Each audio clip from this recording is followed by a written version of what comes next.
रावण बाण महाभट भारे, देखी सरासन काहि सिधारे। अरे रावण जिस बाण को, जिस धनुष को दूर से प्रणाम करके चला गया, वो धनुष कोई साधारण नहीं है।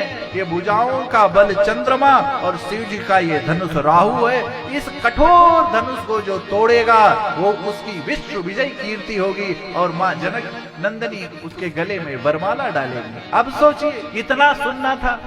अरे भाई, कौन जनक नंदनी को नहीं पाना चाहता? इतना सुनना था, लेकिन क्या तमोगुण से प्राप्त होंगी? देखिए, व्यवस्था का जब भी अतिक्रमण होता है यही होता है। सारे देवता उठे तो परिकर बांध उठे यकुलाई, लेकिन चले इष्ट देवन सिर नाय। अब कार्य करने से पहले प्रणाम किया जाता है कि कार्य प्रारंभ कर लेने के बाद? कार्य करने से पहले प्रणाम किया जाता है ना, कि या कोई कार्य शुरू कर दो तब कहो अरे रे प्रणाम प्रणाम, हमने कार्य शुरू कर दिया। तो आपका अहम कार्य कर रहा है, वो आपका प्रणाम कहने के लिए है। इतना सुनना था। तमक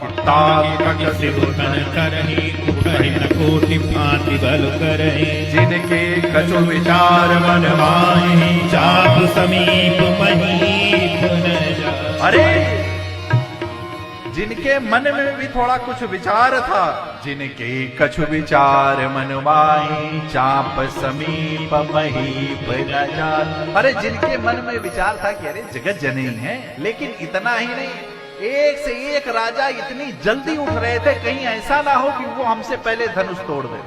वो दौड़ करके उठे कि ऐसा ना हो कि वो धनुष तोड़ दे, लेकिन मेरे प्रभु चुपचाप बैठे हैं। इतने में भूप सहस दसई कहीं बारा, लगे उठावन टरई नटारा।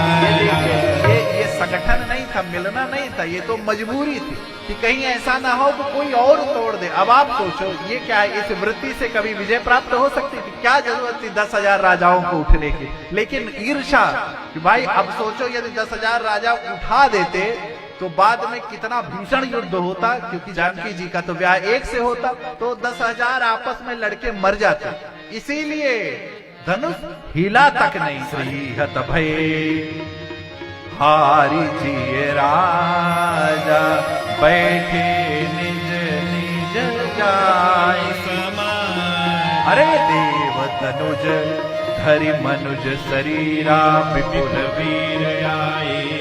अरे, कुंवरी सुंदर है, क्या किसी की भुजाओं में इतना बल नहीं है? धिक्कार है तुमको, तुम यहाँ लड्डू खाने आए हो? तुमको नहीं पता यहाँ क्या करने आए हो?